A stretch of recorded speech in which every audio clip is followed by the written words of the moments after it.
What's up, Kenra? I'm Lo Wheeler, your color brand ambassador, and today we're going to dive into a minimalistic technique on really thick, coarse, and curly hair texture. Our color inspiration is bright, warm, and buttery tones inspired by Saint-Tropez. We want to embrace the warmth in her natural hair, and so to do that today, we're going to dive into a bold and minimal balayage technique. To create this look today, we're using Kenra Blue Powder Lightener plus 30 volume. This technique is going to be a hand-painted ribbon technique. And to lay on the lightener, I'm going to be using a medium brush and mixing my lightener to a really nice 2-to-1 viscosity. That way I can lay the product in over her natural texture really easily to get this placement done and minimal. Here I have her front sectioned out, and I'm gonna look at this as 3 complete sections, and her hair already wants to separate, so it's making my work very simple. So I'm just gonna go ahead and work ear to ear, moving these 2 sections out of the way. As I look at the first section, I'm going to get a little feel of her curl pattern. I don't want to disrupt her natural curl in this whole process, but I do want to look at how I can position this for balayage so that it's away from her face. So I'm going to look at my body position and make sure that I'm standing over her shoulder directly, and I'm going to take my product and start to lay it on right in the mid shaft and feather it into the transition of her roots. And without pulling the hair so tight, I'm starting to lay the lightener on.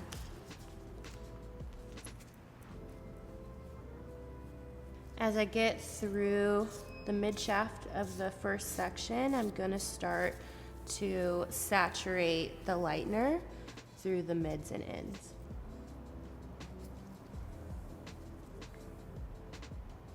Now I'm looking at the section just above it, and I'm looking for all the little baby hairs because I'm not going to focus on those for the placement.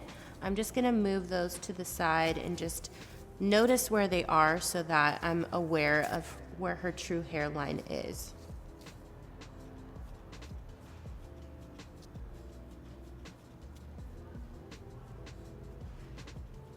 As I'm putting the product on, I'm not holding it as taut. I just kind of want to see where the hair will naturally separate. That gives me a good lay of the land of how much surface area to pick up, and it helps me to just respect how her hair will rinse out in the tone. It helps me to see the pattern as I'm placing it. With the tip of my brush here, I'm going to just pop up the section just so it's not being dragged or laid too heavily against the previous one. In these instances, you could put a piece of cotton if necessary, but for me, it typically works with more coarse hair texture to just give space by just popping up the section from underneath using my tool. Coming in towards this front money piece area, I'm going to be looking at creating my placement right along the hairline here, but I'm going to cross-check to see if there's any room for me to build any placement just above the section. So we're just going to start underneath here, and as I pull the section, I'll evaluate my surface space on the top.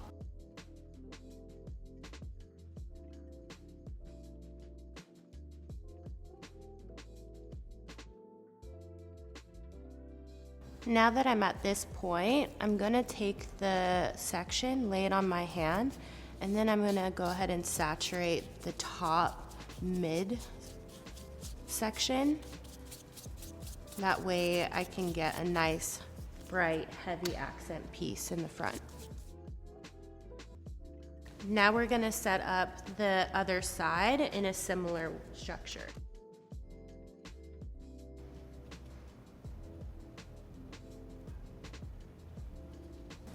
Now that we've done our initial face frame placement, I'm gonna be taking really large vertical sections around her whole entire head, working from side to side. So my first section will be over the right ear, and then I'm gonna take a large vertical section over the left. Then I'm gonna come back and do another one on the right, and then again on the left. This is gonna give us a really nice outer shell of color that really works with her curl pattern. For this, I'm going to change my brush size to a larger brush so that I get a lot of impact and a lot of coverage, because the brush size is enabling me to pick up the more product. So this is our first section. I'm going to cut this in two and work on the top surface area.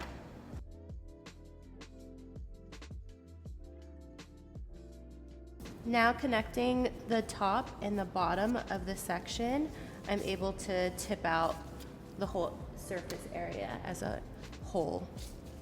With my comb, I'm just going to comb through her transition just at the root, just to make a little bit of allowance for her natural texture. This just helps me to refine where her hair naturally wants to split. As you can see, makes a really soft detail in where her hair is going to be splitting as it is dried. So like before, I don't want to hold the sections too tight. I want to see where the hair wants to separate before laying in the lightener. But I'm not going to be too light-handed too. I think it's one of those things you just have to get in and start getting a feel for your hand in it. When you're working on really curly hair, you don't want to be so light-handed that you lose your pattern, because as soon as the hair is dry, it shrinks up and it pretty much diffuses all of your blonding placement. So for these reasons, that's why I really love going in and creating bold ribbons, because when the hair shrinks up, it's going to still read. Even though the hair wants to diffuse itself, it's still gonna show up as a nice accent ribbon. And so just to keep on theme with the front pieces, I'm going in with my comb and I'm releasing some of that tension just so the hair wants to split and is free to split where it's going to be prone to splitting. And then I'm just refining with my tail of my comb or the end of a brush even, and just kind of giving that hair space to open up while still having the coverage that you're looking for. It really is important to have thorough coverage with your saturation and to make sure that your lightener is nice and wet, because you don't want that product to dry too quickly, because we know if the product dries, it's not active any longer. So with Bailey's hair, it's the type of hair that wants to soak up the lightener.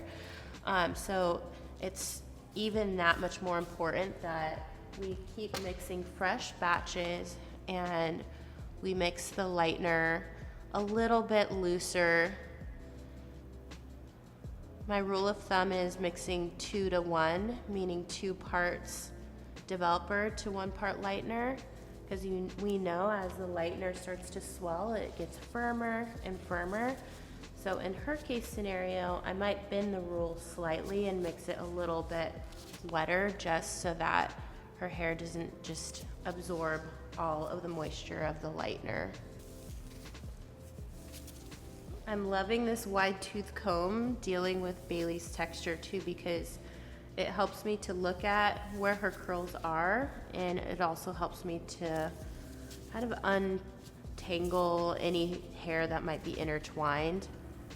Now that I'm working on this long, beautiful section, Instead of working with my wrist motor skill, I'm starting to work with my arm to really get that product applied smoothly and quickly.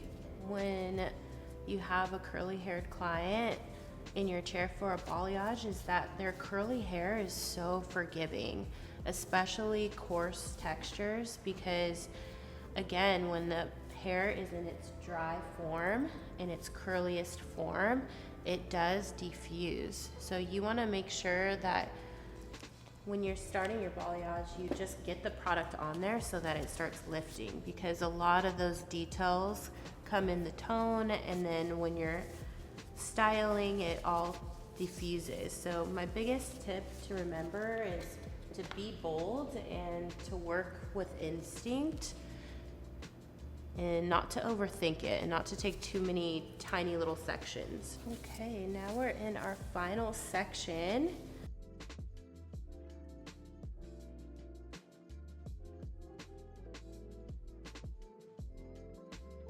Here's a look at the back of our head and the back of our placement. And just remember, when you're hand painting, you're really looking at what you're gonna be creating in the finish. And just remember that it's a visual art form, and if you don't like something, you can comb it out, because we know once the product is dry, it's not active anymore. Okay, so let's just say I got a glob there. And this is my uh-oh moment, my boo-boo moment. You can literally just towel it off, stop the process, comb out the hair, and then move on. So that's another reason I really love this as a placement and as an approach and technique, is because you can have a lot of freedom here. And what we were able to create in overall color work took a fraction of the time. We're gonna have her process for about 50 minutes. What I'm looking for is for the product to be pretty much all the way dry, because there's no foils incubating and driving the heat and driving the lift. I'm just looking for a plateau. And so just to reiterate, when the product is dry, then it's no longer active. This looks so beautiful. I'm even questioning if we even need a shadow root by how gorgeous this looks. Of course, we'll make this decision once we have it all rinsed and combed out. Today we're gonna shampoo and condition with the Triple Repair Kenra Shampoo and Conditioner. This is designed to reduce broken bonds and reduce breakage up to 89%.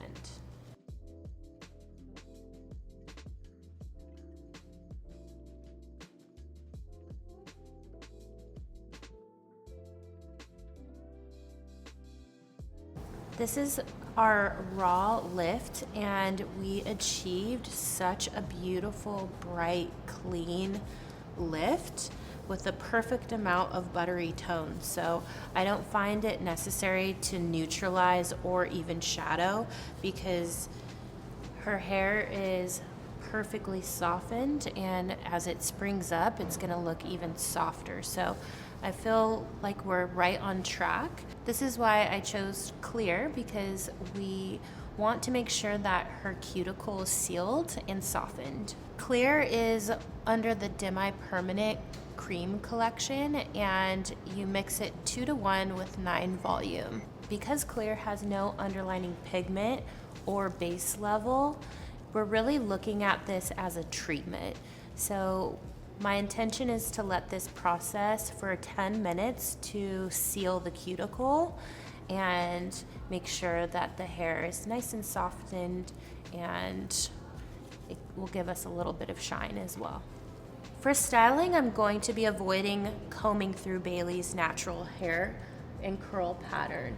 So it is detangled enough here in the bowl, so I'm gonna go ahead and apply the Triple Repair Split End Mending Serum here. This product mends up to 90% of split ends with each use.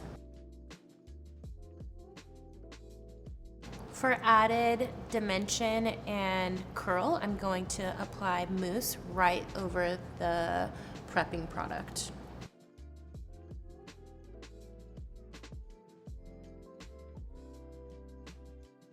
From here, I'm going to squeeze all of the excess water out of her hair and then finish with a curl cream. For this, I'm choosing Curl Define Cream. This has a 5 level of hold and is perfect to finish this look.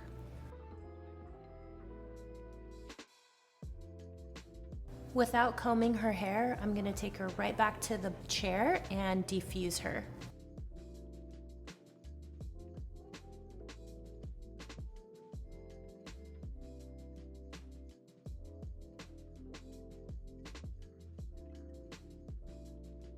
Here's a look at Bailey's hair. This came out so stunning. It was just really amazing to see all of her natural warmth come out in her underlining pigment, and to just be able to simplify this by using one formula in the toning process and being clear even made this process really simplified, easy, and stress-free, and the results couldn't be prettier.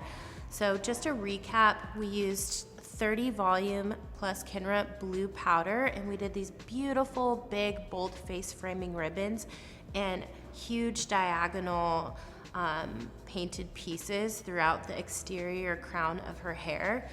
This took little to no effort. She processed for about 45 minutes and her application took about 15 to 20 minutes max. For how much hair she has, this is incredible. So I just want to inspire you to think outside of the box and keep your techniques really simple and create impact for your clients. If you love this technique, please subscribe to the Kenra Professional YouTube channel, and here you'll see a ton of techniques from a variety of artists, including myself. And if you want to follow me on Instagram, you can follow me at @low_Wheeler Davis.